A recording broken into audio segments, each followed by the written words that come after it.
Job opportunities ಎಲ್ಲ ಹೇಗಿದೆ? Just state ಆಡಿದ್ರೆ ಅಥವಾ ಇಂಡಿಯಾ ಆಡಿದ್ರೆ ಅಂತಲ್ಲ, ಈ ತರ ಜಾಬ್ ಆಪರ್ಚುನಿಟೀಸ್ ತುಂಬಾ ಇದೆ. ಸುಮಾರ್ ಪಾಪ ಮಕ್ಳುಗಳು ಅಪ್ಪ ಅಮ್ಮನ್ ಕೇಳ್ತಿರ್ತಾರಲ್ಲ, ನಾವು ಆಡ್ತೀವಿ ಅಂತ, ಅಲ್ಲೆಲ್ಲ ಆಪರ್ಚುನಿಟಿ ಸಿಗುತ್ತೆ, ಅಲ್ಲಿರೋರ್ಗೆ ಜಾಗ ಇಲ್ಲ, ಹಾಗೆ ಹಾಗೆ ಅಂತಿರ್ತಾರೆ. ಬಟ್ ಈ ತರದ ಆಪರ್ಚುನಿಟೀಸ್ ಇರೋದು ಸುಮಾರು ಜನ ಗೊತ್ತೇ ಇರಲ್ಲ. ಬಟ್ ಏನಾಗುತ್ತೆ, ನಾವು ಅದನ್ನೇ ಅಂತ ಅನ್ಕೊಂಡು ಆಡ್ಬಾರ್ದು. ನಾನು ಆಡಿದ್ರೆ ನಂಗೆ ನಾಳೆ ದಿನ ಜಾಬ್ ಸಿಗ್ಬೋದು, ನಾನು ಇಂಡಿಯಾಗ ಆಡ್ಬೋದು, ನಾನು ಇದಕ್ಕೆ ಆಡ್ಬೋದು ಅಂತ ನಾನು ಆಡಬಾರ್ದು. ನಾನು ಇದನ್ನ ಎಲ್ಲರಿಗೂ ಹೇಳ್ತೀನಿ, ನೀವು ಆಡ್ತೀರಾ, ಅಟ್ ದ ಸೇಮ್ ಟೈಮ್ ನಿಮ್ಮ ಎಜುಕೇಶನ್ ಮಾಡ್ಕೊಳ್ಳಿ.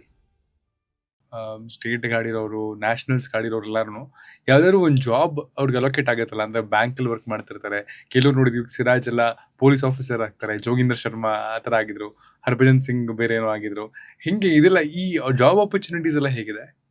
ಆಮ್, ಈಗ ಬೇರೆ ಕಡೆ ನನಗೆ ಎಕ್ಸಾಕ್ಟ್ ಎಲಿಜಿಬಿಲಿಟಿ ಗೊತ್ತಿಲ್ಲ.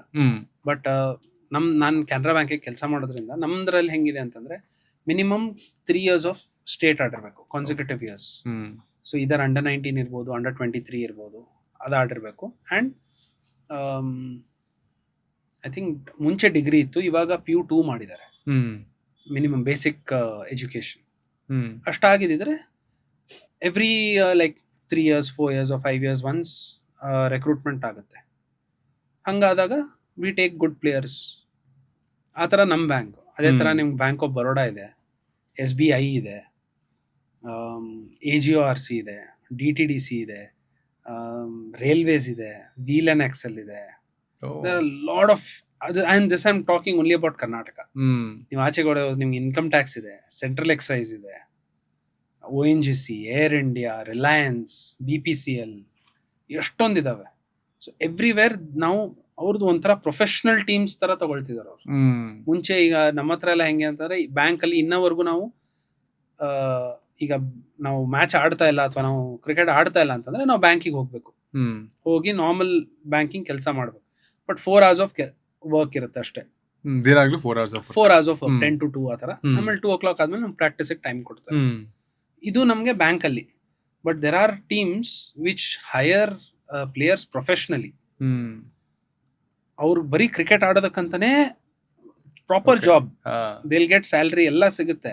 But they are only to play cricket. ಅವರು ಆಫೀಸ್ಗೆ ಹೋಗಿ ಕೆಲಸ ಮಾಡೋದು ಅದೆಲ್ಲ ಏನೇನೂ ಇಲ್ಲ. ಆ ಸಂಸ್ಥೆನ ಪ್ರತಿನಿಧಿಸೋದಕ್ಕೇನೆ ಅವ್ರು ತಗೊಳ್ತಾರೆ, ಜಸ್ಟ್ ಟು ಪ್ಲೇ. ಸೊ ಹಂಗಾಗಿ ತುಂಬಾ ಆಪರ್ಚುನಿಟೀಸ್ ಇದೆ.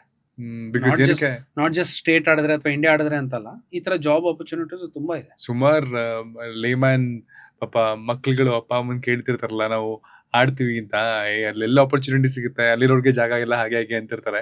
ಬಟ್ ಈ ತರದ ಆಪರ್ಚುನಿಟೀಸ್ ಇರೋದು ಸುಮಾರು ಜನ ಗೊತ್ತೇ ಇರಲ್ಲ. ಬಟ್ ಏನಾಗುತ್ತೆ, ನಾವು ಅದನ್ನೇ ಅಂತ ಅನ್ಕೊಂಡು ಆಡಬಾರ್ದು.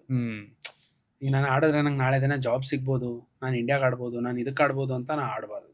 ನಾನು ಇದನ್ನ ಎಲ್ಲರಿಗೂ ಹೇಳ್ತೀನಿ, ನೀವು ಆಡ್ತೀರಾ, ಅಟ್ ದ ಸೇಮ್ ಟೈಮ್ ನಿಮ್ಮ ಎಜುಕೇಶನ್ ಮಾಡ್ಕೊಳ್ಳಿ. ಯಾಕಂದ್ರೆ end of the day it's a sport. One injury and you can't play the sport anymore. ಮುಂದೆ ಏನ್ ಮಾಡ್ತೀರಾ? ನೀವು ಅದನ್ನ ವಿಟ್ನೆಸ್ ಮಾಡಿದ್ರಾ? ನಿಮ್ ಸುತ್ತಾನೆ ಆಡ್ತಿರೋರು ಯಾರಿಗಾರು ಆತರ ಆಗಿದೆ, ಸುಮಾರು ಜನಕ್ಕಾಗಿದೆ. ನಾನು ಇನ್ಫ್ಯಾಕ್ಟ್ ಸುಮಾರು ಜನ ಈಗ ನಾರ್ತ್ ಇಂದ ಬಂದಿರ್ತಾರೆ ಇಲ್ಲಿ ಕೋಚಿಂಗ್ ಕ್ಯಾಂಪ್ಸ್ಗೆ, ಅಲ್ಲಿ ಇಲ್ಲಿ. ಅವರು ಒಂಥರ ಜಮೀನೆಲ್ಲ ಮಾರ್ಕೊಂಡು ಎಲ್ಲ ಮಾಡಿ ಇಲ್ಲಿ ಬಂದು ಬರೀ ಕ್ರಿಕೆಟ್ ಆಡ್ತೀನಿ ಅಂತ, ಇಲ್ಲೇನೋ ಹೆಸರಿಗಂತ ಕಾಲೇಜು ಸ್ಕೂಲ್ ಜಾಯಿನ್ ಮಾಡಿಸಿರ್ತಾರೆ, ಬಟ್ ಒಂದಿನ ಹೋಗಲ್ಲ, ಎಜುಕೇಶನ್ ನಿಲ್. ಸೊ 100 ಜನ ಬಂದ್ರೆ ಅದರಲ್ಲಿ ಮ್ಯಾಕ್ಸಿಮಮ್ ನಿಮ್ಗೆ ಒಬ್ಬ ಒಂದ್ ಲೆವೆಲ್ ಆಡಬಹುದು, ಇಲ್ಲ ಅಂದ್ರೆ ಇಲ್ಲ. ಬಟ್ ಅದೇ ಎಜುಕೇಶನ್ ಇದ್ರೆ ನಾಳೆ ಎಲ್ಲೋ ಒಂದ್ ಕಡೆ ಜಾಬ್ ಸಿಗುತ್ತಾ ನಿಂಗೆ. ಸೊ ಅದನ್ನ ಎಲ್ಲರಿಗೂ ಹೇಳ್ತಾ ಇರ್ತೀನಿ, ಕ್ರಿಕೆಟ್ ಆಡು, ನಿಂಗೆ ಎಷ್ಟು ಬೇಕೋ ಅಷ್ಟು ಆಡು. But at the same time ಸ್ವಲ್ಪ ಎಜುಕೇಶನ್ ಒಂದ್ ಲೆವೆಲ್ಗೆ ಮಾಡ್ಕೊಳ್ಳಿ. Because end of the day ನಾಳೆ ದಿನ ನಿಮ್ಗೆ ಜಾಬ್ ಸಿಕ್ಕರೂ ಅಟ್ಲೀಸ್ಟ್ ಒಂದು ಸೈನ್ ಮಾಡಕ್ ಬರ್ಬೇಕಲ್ಲ. ಏನ್ ಸೈನ್ ಮಾಡ್ತೆ ಅಂತ ಓದಕ್ ಬರ್ಬೇಕು, ಅಟ್ಲೀಸ್ಟ್ ಅಷ್ಟನ ಎಜುಕೇಶನ್ ಇರಲೇಬೇಕು. ಬಟ್ ಜಾಬ್ ಆಪರ್ಚುನಿಟೀಸ್ ಅಂತೂ ಇದೆ, ತುಂಬಾ ಇದೆ.